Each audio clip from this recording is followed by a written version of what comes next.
선도적인 스마트 컨트랙트 플랫폼 이더리움의 강력한 경쟁자인 카르다노는 지난 7일간 3%가량 올랐다. 레이어 1 블록체인 프로젝트 카르다노의 고유 토큰 에이다는 30일 오후 9시 25분 현재 코인마켓캡 기준 0.3814달러에 거래되고 있다. 이는 24시간 전 대비 0.50% 상승한 가격이다. 시총 7의 암호화폐 에이다는 지난 일주일 동안 2.75% 올랐다. 현재 시총은 약 133억 달러 수준이다. 이날 암호화폐 전문 미디어 유투데이는 지난 5월 28일 카르다노 거래 수수료가 2022년 8월 이후 최고 수준을 기록했다. 당일 카르다노 네트워크에서는 15만 2천 달러 거래 수수료가 발생했다면서 이는 네트워크 활동과 수요가 눈에 띄게 늘어난 영향이라고 설명했다.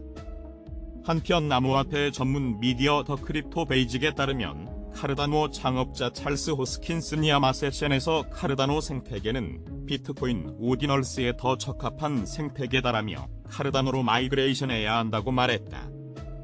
그는 우수한 인프라를 가진 카르다노는 오디널스를 호스팅할 수 있는 이점이 다수 존재한다고 전했다. 암호화폐 전문 매체 비트코인.com은 베네수엘라의 공식 암호화폐 자산인 페트로가 블록체인 문제 때문에 운영상 어려움을 겪은 사실을 보도했다. 페트로는 5월 24일 운영 중단 후 27일 차로 운영이 재개되었다. 그리고 다음날 다시 운영이 중단되었다. 현지 암호화폐 협회인 매전행립은 페트로 지갑 수백 개가 삭제되거나 차단되었다고 발표했다. 베네수엘라의 언론인이자 베네수엘라 입법의원인 마리오 실바는 많은 사용자들이 설명 없이 지갑이 차단된 것에 대한 우려를 표명했다. 그러나 베네수엘라의 암호화폐 감시 기관인 순행립은 보고된 문제에 대한 업데이트를 제공하지 않고 있다. 이러한 상황은 베네수엘라 정부가 페트로를 통해 경제적인 어려움을 극복하려는 노력에 대한 불확실성을 더욱 증폭시키고 있다고 전했다. 나이지리아 기프트 카드 및 암호화폐 거래 플랫폼 파트리샤가 자사 거래 애플리케이션 해킹 사실을 발표했다. 복수 외신 보도에 따르면 이번 해킹으로 비트코인과 나이지리아 법정 통화인 나이라 자산 손실이 발생했다. 파트리샤는 해킹 피해 발생 사실을 확인한 뒤에 인출 서비스를 중단했으며 내부 구조 개편을 진행 중이다. 또 파트리샤 보안팀은 현지 법률 집행기관과 함께 이번 해킹에 가담한 것으로 추정되는 일부 용의자가 소속된 해킹 조직을 확인했다. 한편 파트리샤 측은 이번 해킹 피해 규모를 정확히 공개하지 않았으며 일부 판매자와 고객 중 자산을 안전한 상태로 보관 중이라는 사실을 확인했다. 제미니와 제네시스 글로벌 캐피털이 26일 미국 증권거래위원회에 미등록 증권 관련 소송에 맞서 법원 서류를 제출하며 세크의 소송 기각을 촉구했다. 비트코인.com에 따르면 제미니와 제네시스에 대한 세크의 소송은 증권 규제 당국이이자 수익형 암호화폐 플랫폼에 대해 조치를 취한 것이 이번이 처음이 아니다. 세크는 셀시우스와 블록파이가 파산 신청을 하기 전에도 여러 주의 증권 당국이 이들에 대해 불만을 제기하고 영업정지 명령을 내린 바 있다. 현재 세크는 이자 지급 계좌와 관련하여 문제를 삼고 있다. 그러나 제미니와 제네시스는 마스터 디지털 자산 대출 계약이 증권의 정의에 부합하지 않는다고 강조하면서 소송이 기각돼야 한다고 주장하고 있다. 온라인 커뮤니티 레딧이 이더리움 스케일링 네트워크 폴리곤에서 출시한 레딧 컬렉터블 아바타 마켓플레이스의 아바타 보유자 수가 1000만 명 확보에 임박했다. 코인저널에 따르면 현재 레딧의 NFT 마켓플레이스 내 수집 가능한 아바타 보유자 수는 990만 9,465명으로 집계됐다. 레딧 컬렉터블 아바타는 지난해 11월 기준 아바타 보유자 수 300만 명을 확보했다. 그러나 최근 6개월간 아바타 보유자 수가 3배 이상 증가했다. 듄 애널리틱스에 따르면 아바타 출시 후 판매 금액은 총 3,260만 달러를 기록했다. 또 현재 레딧 컬렉터블 아바타의 시가총액은 3,840만 달러이다. 한편 레딧은 유니소프트의 래비드 NFT 컬렉션도 지원한다고 발표했으며 레딧 사용자는 레딧 플랫폼에서 프로필을 위해 무료 래비즈 NFT 아바타를 요청할 수 있다. 인도네시아의 최대 휴양지 발리에서 러시아인 관광객 등에 의해 암호화폐를 통한 결제가 널리 퍼지자 발리 정부가 법으로 처벌하겠다며 경고하고 나섰다. 30일 일간 콤파스 등에 따르면 관광지 발리의 여러 사업장에서는 암호화폐가 결제 수단으로 널리 활용되고 있다. 카페나 식당, 숙소 등에서 가상화폐를 이용해 결제하는 것이 자연스러운 것이다. 아예 이더리움 샌드위치, 솔라나 피쉬앤칩스 등 암호화폐의 이름을 딴 메뉴를 내놓은 카페도 있다.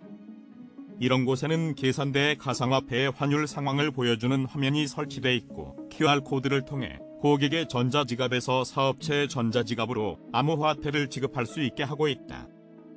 인도네시아에서는 QR코드를 활용한 전자결제가 널리 활용되는 데 같은 방법으로 암호화폐도 결제 수단으로 사용하는 모습이다. 이처럼 발리에서 암호화폐가 자연스럽게 사용되는 것은 발리의 많은 러시아인 관광객을 위한 것이라고 이 신문은 설명했다. 러시아는 우크라이나 전쟁에 따른 제재로 해외 금융결제가 사실상 막혀있다. 미국과 유럽연합에 의해 국제은행 간 통신협회망에서 제외됐기 때문이다. 그러나 암호화폐를 사용하면 이런 제재와 관계없이 쉽게 결제할 수 있다. 러시아인 관광객 그레고리 씨는 콤파스와의 인터뷰에서 발리에서는 암호화폐만 사용한다. 이곳에서는 암호화폐를 편리하게 사용할 수 있다라며 다른 러시아 관광객들도 자신처럼 암호화폐를 많이 사용한다고 설명했다. 하지만 인도네시아에서 암호화폐를 사용해 물건이나 서비스를 사고 파는 것은 불법이다. 인도네시아 화폐법에 따르면 국내에서 벌어지는 상거래에서 인도네시아 루피아가 아닌 다른 결제 방법을 사용하면 최대 징역 1년 또는 2억 루피아 이하의 벌금에 처한다. 또 암호화폐에 대해서도 선물거래소에서 거래할 수 있는 투자 상품으로는 인정하지만 결제 수단으로는 사용할 수 없다고 규정하고 있다. 이 때문에 와이안 코스터 발리 주지사는 최근 성명을 통해 암호화폐로 결제하는 것은 불법이라며 적발될 경우 추방하겠다고 경고했다. 또 발리 경찰은 가상화폐를 결제 수단으로 받아주는 업체들을 단속하겠다는 방침이다.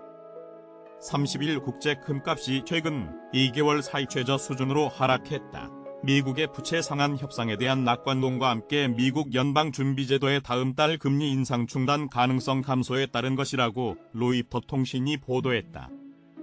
통신에 따르면 금 현물 가격은 오전 4시 48분 현재 온스당 1938.57달러로 0.2% 하락했다. 미국의 금 선물 가격은 1938.30달러로 0.3% 떨어졌다. 조 바이든 미국 대통령은 야당 공화당 소속 케빈 메카시 하원 의장과 합의한 부채 한도 합의안의 의회 통과 가능성에 관해 전날 느낌이 좋다고 답했다. 기업자문사회와 가이드의 이사인 마이클 랭퍼드는 통신의 미국 지역은행 사태나 부채 한도 합의안의 의회 통과 가능성 등 현안이 있지만 금에 대한 시장의 관심이 줄고 있다고 말했다. 현재 시장에서는 다음 달 연준의 금리 동결 가능성을 39.9%로 보고 있다고 통신은 전했다. 국제 금값은 인플레이션이 좀처럼 잡히기 어려울 것이라는 관측 속에 지난달 4일 지난해 3월 이후 처음 2,000달러 선을 넘어섰다.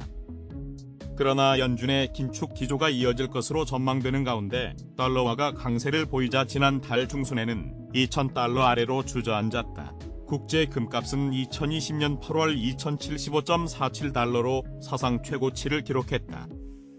통합 디지털 자산 거래 플랫폼 모스덱스가 AI 기반 패스파인더 알고리즘인 마스덱스 AI 파워드 패스파인더를 개발했다고 밝혔다. 모스덱스 측은 공식 블로그를 통해 탈중앙화 거래소, 자동시장 조성자, 대출을 포함한 중앙화 거래소 및 DP 플랫폼 간의 거래 경로를 최적화하기 위해 마스덱스 AI 파워드 패스파인더 알고리즘을 개발했다고 밝혔다. 해당 알고리즘은 최대 출력 방정식과 고정밀 데이터 처리, 모든 경로 찾기 및 뛰어난 데이터 결합 처리 등의 단계별 특징을 갖고 있다. 먼저 통합된 유동성 공급자로부터 최대 출력을 얻기 위해 수학 방정식을 만드는 것에서 시작한다. 업체 측에 따르면 해당 방정식은 동적이고 이용 약관에 따라 변경되며 다양한 데이터 유형을 입력하기 때문에 최적의 거래 경로 및 금액 정보 제공 확률을 높인다. 이후에는 필요한 모든 데이터 액세스하여 고정밀 데이터 형식으로 변환한다. 데이터를 마무리하고 추가 처리를 위해 최대 출력 방정식으로 전송하며 가장 정확하고 효율적인 데이터 처리 보장을 위하여 AI를 활용한다. 다음 단계에서는 특정 기준에 따라 불필요한 경로를 필터링하여 두 토큰 사이에 가능한 모든 경로를 검색한다. 업체 측에 따르면 패스파인더는 입력 및 출력 토큰 사이에 최대 5개의 토큰을 수용하도록 설계되어 잠재적 경로의 수를 관리 가능한 수준으로 낮춰주며 낮은 유동성 풀을 제거하고 일치시킬 수 있는 토큰을 식별하여 여러 경로를 제공한다. 마지막으로 모든 데이터와 공식을 결합하기 위해 알고리즘으로 전송하면 수많은 계산과 공식을 분석한 후 분산된 데이터를 결합하고 스왑 트랜잭션을 확인하는 데 필요한 정보를 생성한다. 모스텍스 관계자에 따르면 이 마지막 단계를 통해 가장 효율적인 정보를 사용자에게 제공할 확률을 극대화한다. 모스텍스 측은 새롭게 개발한 알고리즘은 재프로그래밍 및 자가학습이 가능하도록 설계되어 변화하는 시장 상황과 추세에 빠르게 적응할 수 있을 것으로 보인다라면서 특히 다양한 DP 플랫폼에서 최적의 거래 경로를 제공함으로써 사용자가 성장하는 DP 생태계에 참여할 수 있는 새로운 기회를 열 것으로 기대된다고 말했다. 2009년 1월 12일 사토시 나카모토는 블록 높이 170에서 최초의 비트코인 거래를 통해 알피니에게 비트코인 10개를 보냈다. 은행 개입이나 신원 확인 없이 2개의 지갑 주소를 통해 완료된 이 거래는 암호화폐의 P2P 거래 방식을 검증했으며 이는 자유로운 거래의 새로운 시대를 열었다.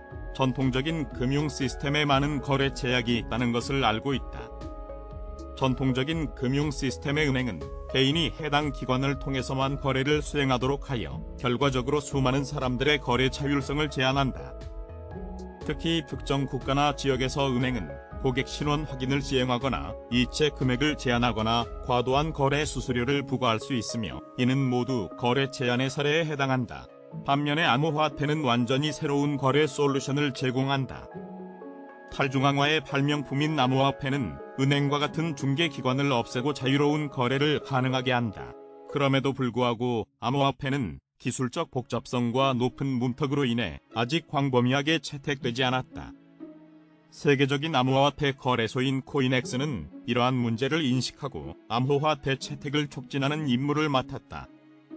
자유롭고 제약 없는 암호화폐 거래에 집중하는 코인엑스는 더 쉬운 암호화폐 거래 서비스를 만드는 것을 목표로 글로벌 암호화폐 거래 분야의 주요 플레이어이자 선구자가 되고 있다. 코인엑스는 2017년 설립 이래로 끊임없이 혁신을 추구하고 거래 효율성과 사용자 경험을 개선한 고속 거래 매칭 엔진을 독자적으로 개발하여 암호화폐 업계의 선구자 역할을 해왔다. 암호화폐는 탈중앙화, 자유, 개방성을 바탕으로 투자자와 트레이더가 자유롭게 거래할 수 있도록 돕는다. 코인엑스는 거래의 자유가 암호화폐 발전의 중요한 척도라고 믿는다. 이를 위해 코인엑스는 기술 및 보안 분야에서 혁신과 발전을 지속적으로 추구하는 동시에 거래의 자유를 강화하기 위해 보다 만족스러운 서비스를 제공하고 있다. 거래 서비스와 관련하여 코인엑스는 전 세계 사용자에게 현물 거래, 선물 거래, 마진 거래, AMM, 암호화폐 금융, 전략 거래를 포함한 광범위한 암호화폐 거래 솔루션을 제공한다. 다양한 거래 서비스는 모든 사용자 수요를 충족하고 더 많은 옵션을 추가하여 유연하고 다양한 거래를 가능하게 한다.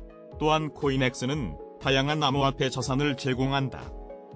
현재 코인엑스는 BTC, ETH, 도즈, 카스 등 700종 이상의 우수한 암호화폐를 상장하여 다양한 사용자 수요를 충족한다. 엄격한 심사 절차를 통해 새로운 코인을 지속적으로 상장하여 코인엑스는 거래 장벽을 제거하기 위해 사용자에게 다양한 거래 옵션을 제공한다. 지난 2년 동안 코인엑스는 영어, 한국어, 프랑스어, 아랍어 등 15개 언어로 거래 인터페이스를 제공하면서 글로벌 입지를 구축하기 위해 노력해왔다.